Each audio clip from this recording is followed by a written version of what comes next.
Well, you tuned into the final minutes here of Weekend Dawn on Newsroom Africa. We continue with our artist spotlight this morning. Nomakhwezi Becker has had a colorful and multicultural upbringing.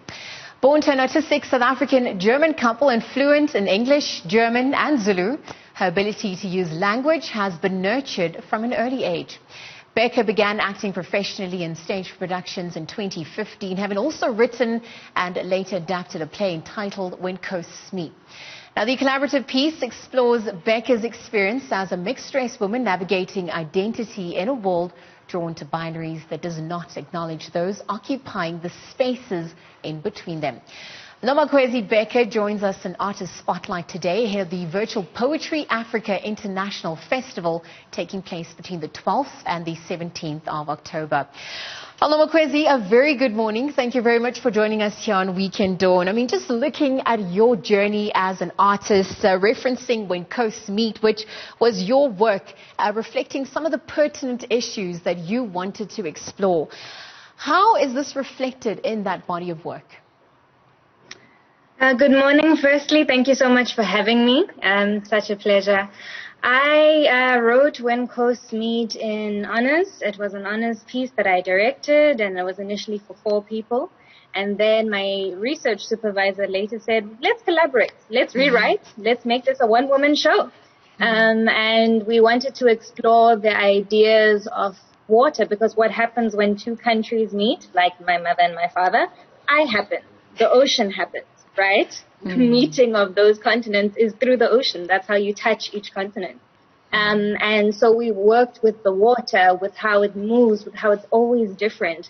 Being a person of different cultures, I have many selves within me, and so does water. We evolve, we move, we shift, and I wanted other humans of this kind of descent as well to also feel like they're present. Because, I mean, in South Africa, colored is a actual, group of humans, and me somewhere in between 2 continents, sometimes you go, yeah, but I didn't grow up in a colored community. So I wanted a voice to be out there to say, even those of us who've grown in between so many cultures and languages and continents, we also have an experience of our own that we really want to talk about. So it was from my experience, and it was me reclaiming the ocean instead of feeling like it's a distant thing that separates me from my 2 homes.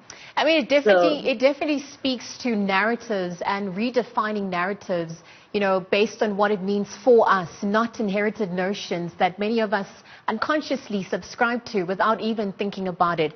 I want to look at the role of storytelling and poetry at large in fostering discussions, in healing, and also perhaps providing a framework for the building of social cohesion and nation building at large. What do you think it offers at this point, this juncture in our history as South Africa?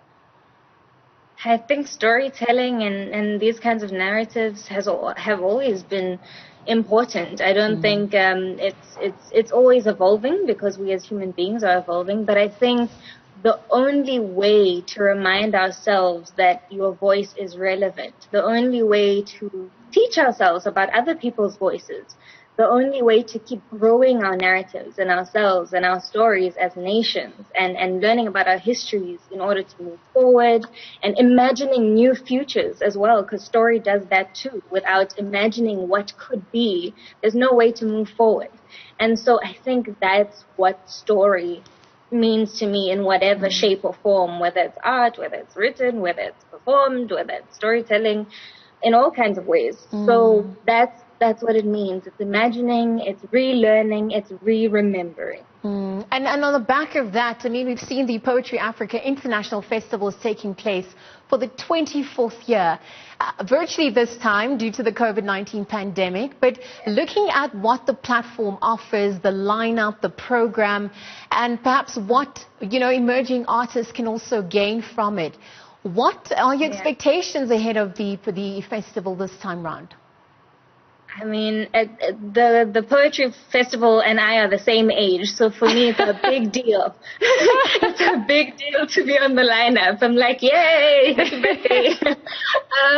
And I've been attending since because my mother's a poet as well, of course. And so it's a huge deal to be on the same list of people, firstly, that I've been watching since I've been little on stage and growing and being amazing and all that kind of stuff.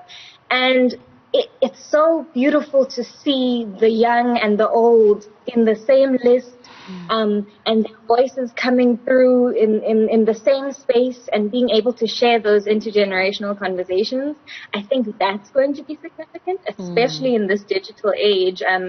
As much as I'm going to miss being on stage physically with these people, but I think a huge thing that the digital space has forced us to do is to interact, is to teach each other how to do things, right?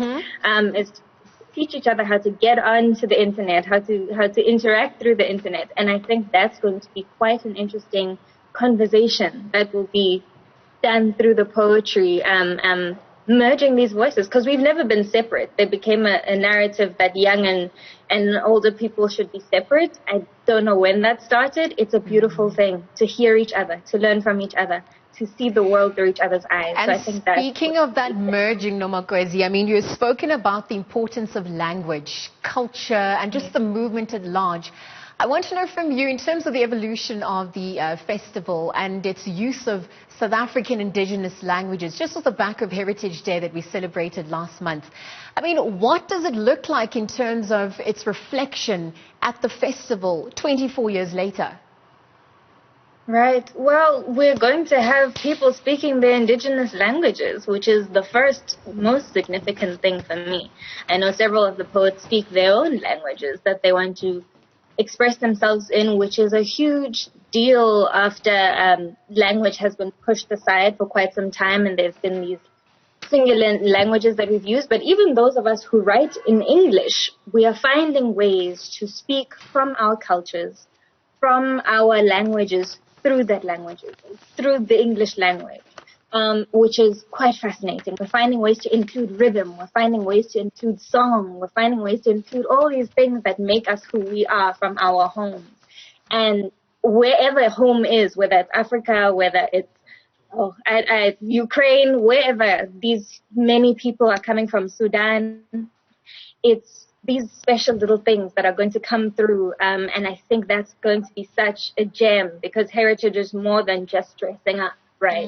It's our voices, it's who we are, it's how we speak, it's in us, and that's going to show, and I'm excited. Well, Nomakhwezi, we're going to have to leave the conversation there. I mean, if you were in studio with me, I would have given you the ultimate poetry clap. I'm clicking my fingers, but for now you will be dropping gems, of course, come the 12th of October, where you'll be performing. Nomakhwezi Becker is joining us on our Artist Spotlight today, ahead of that virtual Poetry Africa International Festival. As we mentioned, set to take place between the 12th and the 17th of October.